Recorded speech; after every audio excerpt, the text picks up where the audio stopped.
Welcome to Hope is Here. My name is Greg Hord, and talking with Roy Stewart, and we've talked past couple days about topics that are kind of heavy, but that's why we started Hope is Here back in December of 2018, was just to help people that had lost hope and thought about even ending their lives. And Monday we shared about, unfortunately, the loss of Troy's brother Nathan, who did in his life, and still painful. It's been almost 9 years, and Troy shared with tears in his eyes and voice cracking as he misses Nathan. So, man, if you know somebody or you're there, I want you to hear about how much it means to people that you would still fight through and ask for help, and that there is hope. Yesterday, Roy shared himself about his story of climbing out of clinical depression and just the things that helped him. And it was a real blessing and encouragement, I know, to many people. But if you missed either one of those programs, I want to encourage you to go to our website. It's hopeishere.today. That's hopeishere.today. Only 14 minutes long, but listen to those or share them with somebody. Also, follow us on Facebook. We post our programs on that. We're on Twitter. It's at hopeisherelex. That's at Hope is Here, LEX. You can listen to our podcast there, or iTunes, Podbean. If you subscribe to us on iTunes or Podbean, they'll just automatically send those programs to you each day, and only 14 minutes long, and I think you'll be greatly encouraged.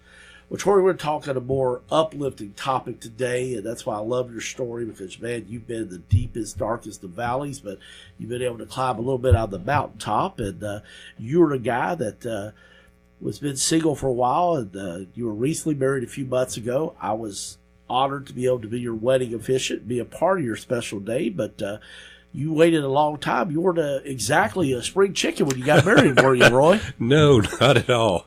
I was 62 years old when I was married for the very first time, and a lot of people that I was introduced to before I got married, once they found out how old I was and that I'd never been married and divorced, they kind of cock their head and squint their eye and look at you like, what is wrong with you? But I usually tell people, I say, well, I'm a Christian man and I don't believe in divorce. I believe when God says, and no man shall put asunder what God has joined, let no man put asunder.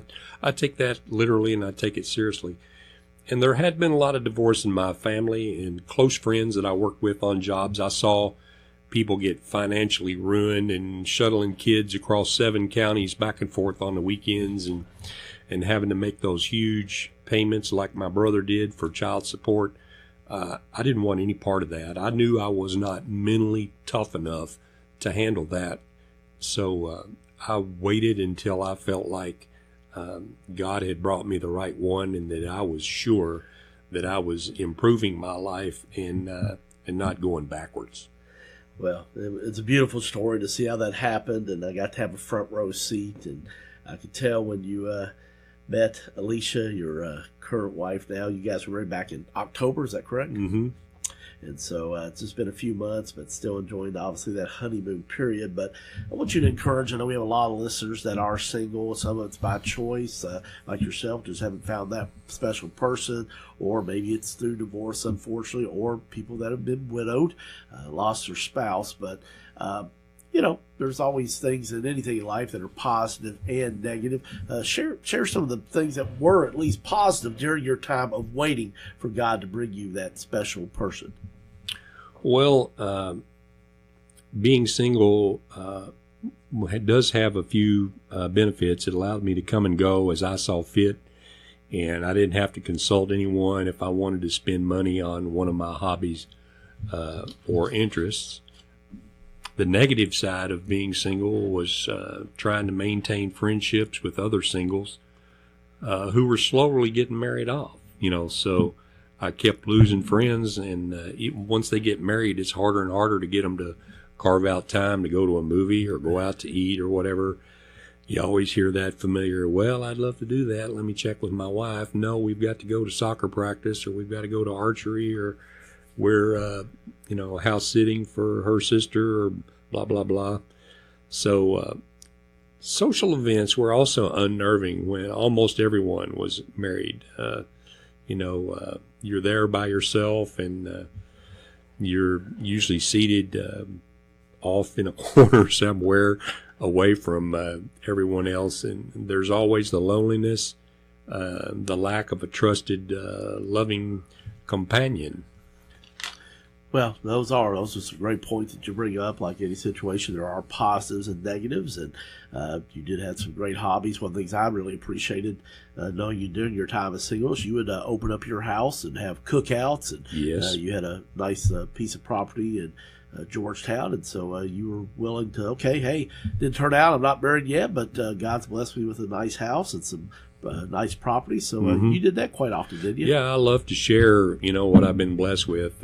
We did have cookouts and played yard games and had some really good potluck dinners and cookouts and things. And you get to meet people by doing that because, some friends would invite their friends and kind of reaches out further and further into the network of friends. So yeah, that was something I really enjoyed doing. Well, got to ask you the question that, you waited to 62 or God brought that, but did you ever lose hope that maybe it wasn't God's plan for you to get married? Yes. I had already given up. I decided that it was best to concentrate on being a good brother, being a good son, and being a good friend to all of my close friends, and helping people that might need a helping hand with something, whether they needed something moved with a truck, or if they needed a water heater replaced, or they needed a new flooring in their deck or whatever. I was quick to rush in and help my friends with whatever they may need. Well, I saw you do that firsthand, and I was a recipient of it when my water heater went out unexpectedly on a Sunday morning, and not easy to find a plumber, or you'll pay an arm and a leg, and you came and rescued me. So you're a man with many talents and gifts, and I know that you've been a long-time follower of Jesus, but just share a little bit about what role did your Christian faith play in helping you wait during this time? Well, Craig, as I mentioned earlier, I am a Christian, and I always took the oaths of marriage, the vows, very literally and quite strongly. So I was dead set against divorce, and I'd seen what it done to members of my own family and close friends. So I was not prepared to enter into a marriage unless I had a very strong, convincing feeling that this is going to be a good life mate, and that we were compatible in a wide variety of levels, both our church, our faith, our politics, our way of handling finances, and everything. I was not willing to settle. So that's one of the reasons that it took me so long. I wanted to be sure that I was marrying the right woman. I was not willing to settle. Even when I was younger and wanted to have children, I still stuck to my guns and said, I'm waiting for God to deliver what are my requirements for a wife, and what I want my future wife to be. I wasn't going to let the biological clock force me into a poor decision.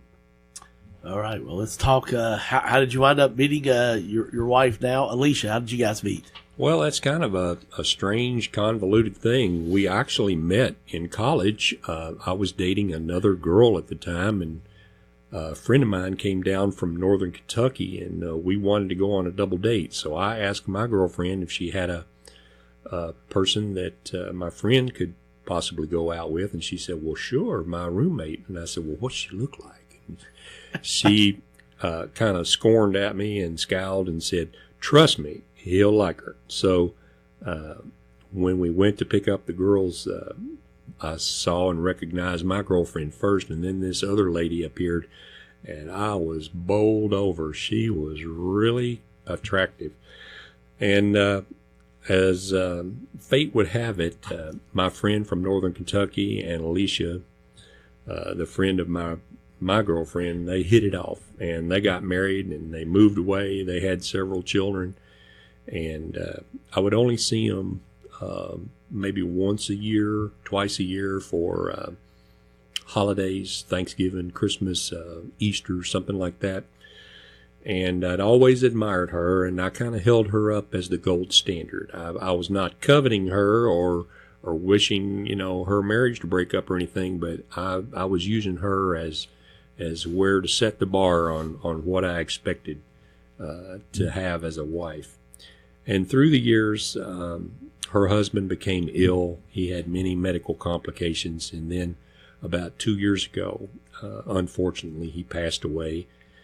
And she had moved back into the area to work in northern Kentucky, and was trying to work out just a couple more years and then retire and end her career. So we were doing things just to kind of keep each other company, to fight the loneliness. We might go to the IMAX theater in Louisville and catch a show, or we might get a bite to eat. I was working in southern Indiana, so as I would pass back through to Georgetown, we would kind of make a plan to rendezvous and just see each other and talk. And it was all very platonic. And then as time went by, I realized that I was having such a great time talking to her, and I felt so relaxed around her, and we had so many things in common. And I just realized that I was wanting to talk to her more and more and be with her as much as I could. And I started to question, well, what am I feeling here? This is starting to feel unusual to me.